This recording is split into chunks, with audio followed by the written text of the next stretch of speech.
coordenada x de t, isso vai me criar um problema adicional. O problema, se houver uma curva alta intersectante, já está lá.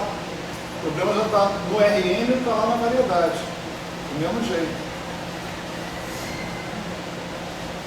Sei lá, não sei se eu entendi totalmente a dúvida, né? De qualquer forma, tá bom. Né? Só para a gente não perder o foco, né? Como é que diz o cara lá? Foca em mim, né? Foca no cara. Né? Para a gente não perder o foco, vamos excluir temporariamente, pelo menos, as curvas intersectantes, tá certo? Que se intersectam. Então, ou eu tenho uma curva fechada, ou eu tenho uma curva aberta, mas não há interseções maiores do que essa, tá certo? Então, eu tenho, tipicamente, com o fato das funções de transição serem diffeomorfismos, terem inversas, né? Eu tenho x barra alfa como função de x alfa e x alfa como função de x barra alfa. Então, cabe fazer derivadas parciais, por exemplo, de uma em função da outra, tá certo? Então, outra coisa interessante para notar é o seguinte: o f barra, né, de x barra alfa, né, ele é o f bola si menos 1 bola si de p, né? Bom, si menos 1 bola de psi eu posso substituir, se eu quiser, pelo φ menos 1 bola φ de p. De modo que, então, o f barra de x barra alfa vai ser precisamente o f de x alfa. Tá certo? E se eu transformar x barra alfa como função de x alfa, essa transformação é tal que me leva o f barra no f. Tá certo? Quer dizer, implicitamente, o que isso significa? Se eu peguei e usei essa equação para escrever x barra alfa em função de x alfa, o f barra vira o f. Tá certo? Isso tudo são preparações para o seguinte, para a seguinte história. Vamos pegar o e barra mi. Ou seja, a base aqui, tá certo? Essa base de vetores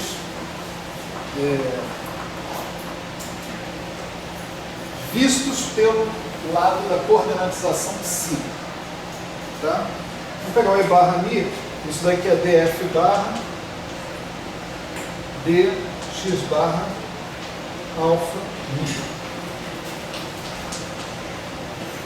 Tá certo? Conforme está explicitado ali, né? Ok.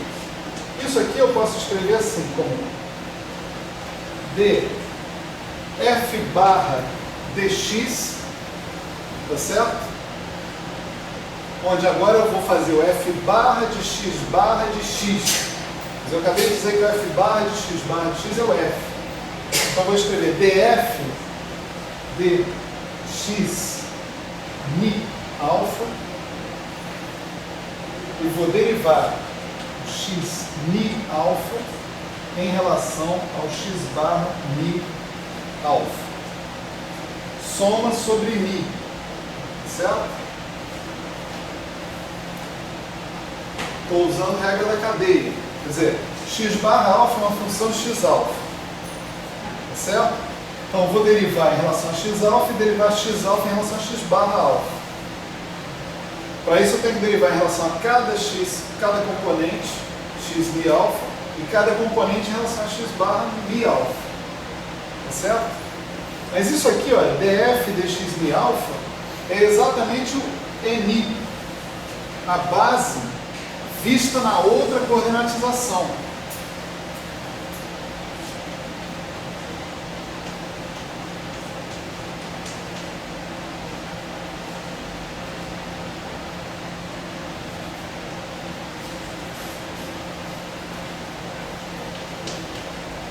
Atuando no f.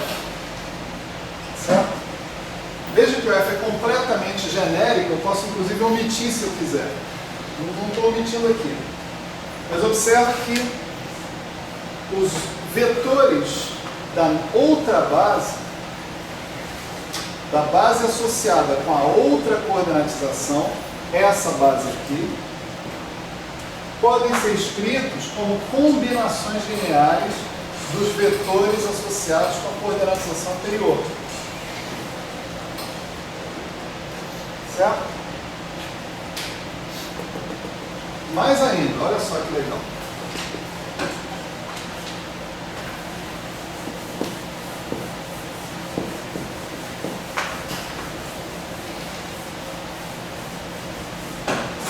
Vamos ver as coordenadas, né?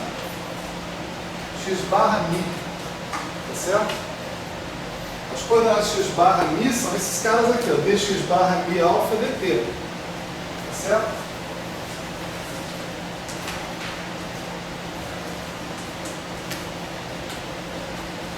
Olha, x barra mi alfa eu posso escrever como função do x mi alfa, né? Então eu faço aqui a derivada do x barra em relação ao x, derivada do x em relação a t, né? Então vou ter dx barra mi alfa, dx mi alfa, dx mi alfa, dt soma sobre todos os mis. Mas esses caras que estão aqui são as componentes do vetor na outra base, na base da coordenatização φ. Então isso daqui dá dx barra mi alfa, dx mi alfa, x mi. Olha que legal. As componentes do vetor se transformam com a matriz inversa em relação à qual se transformam os vetores base. Certo? Vamos chamar essa matriz aqui de matriz jacobiana. dx, dx barra. Tá certo? Então você sabe o quê?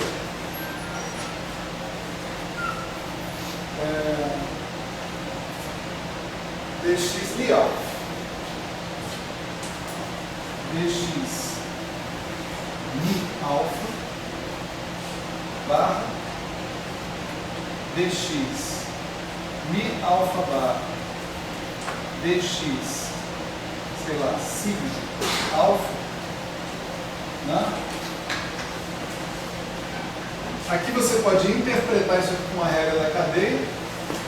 Dx mi alfa, dx barra mi, dx sigma, né? Então isso daqui é essencialmente dx mi alfa, dx sigma alfa. E isso daqui, se mi for igual a sigma, isso dá 1. Se mi for diferente de sigma, isso dá 0. Então isso aqui é delta mi sigma.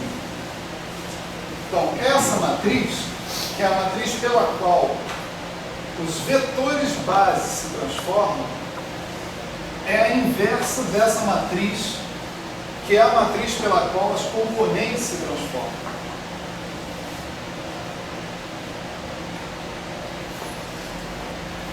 Portanto, agora está bem claro, né, por que um vetor é um objeto independente de coordenatizações.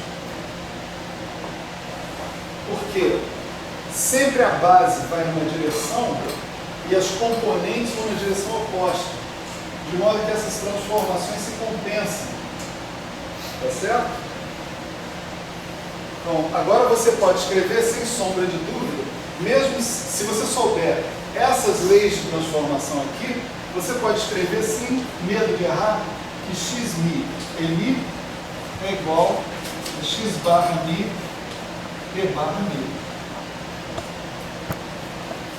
Só botar uma linha lá, é só escrever as quantidades com barra em termos das quantidades sem barra, e a gente pode demonstrar essa equação diretamente.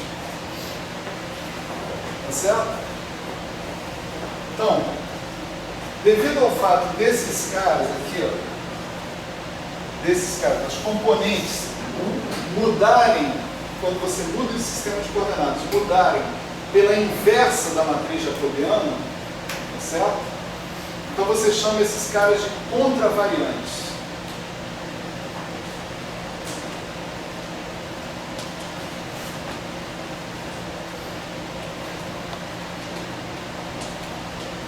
Certo?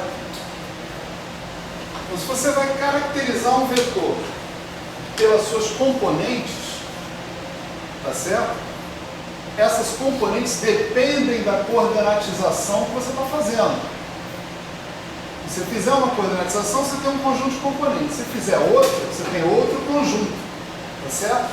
Mas é claro que a brincadeira nas variedades é: eu sempre sei como mudar de uma coordenatização para outra de uma maneira suave.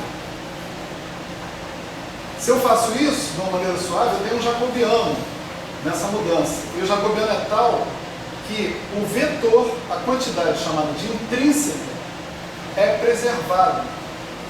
X. Você pode escrever assim ou pode escrever assim. Problema seu. Certo? X é um objeto independente do sistema de coordenadas que você está utilizando. E aqui, explicitamente independente. Né? Se a gente não precisasse de outra prova, isso daí bastava. Certo? Claro que a maneira como a gente definiu o X, né, já continha essa resposta implicitamente. Né? Nós definimos o X sem falar nada de coordenatização nenhuma. Definimos o X com auxílio de uma função genérica da variedade nos reais, né? De uma curva sobre a variedade que também não pede nada a ninguém para ser definida. É uma função contínua dos reais na variedade. Tá certo? Com isso daí, a gente obteve um objeto que tem significado intrínseco. É esse o significado dessa palavra quando aplicada à variedade. Intrínseco significa independente do sistema de coordenadas. Tá certo? Se for mudar o sistema de coordenadas, você não muda o objeto é o mesmo. Na geometria diferencial, em geral, se dá muito valor para coisas com significado intrínseco. Tá certo? E hoje em dia se dá cada vez mais valor a métodos de trabalho onde você não tem que explicitar as componentes ou as coordenadas que você está utilizando. Então você consegue fazer as suas contas usando apenas objetos com significado intrínseco, você obteve afirmações que são automaticamente válidas em todo e qualquer sistema de coordenadas que você quer. Tá certo? Deixa eu ver o que está faltando aqui. Maravilha. Eu acho que esse é um bom ponto para a gente parar. Né? Vem aí o Álvaro, às 6 horas, se não para todo mundo. Na aula que vem, nós vamos continuar a nossa saga de definir coisas intrínsecas, tá certo? A variedade. Então, a gente definiu um espaço tangente, né? Esse é o espaço tangente à variedade no ponto P. Ele é um espaço vetorial e a gente está acostumado, né? Pelo menos a mecânica quântica nos ensinou isso, né? A procurar um espaço dual de um determinado espaço vetorial. Então, a outra quantidade que a gente vai poder utilizar, que também vai fornecer objetos com significado intrínseco, é justamente o espaço dual a esse espaço que está aí. Mais detalhes na aula que vem. Vamos lá.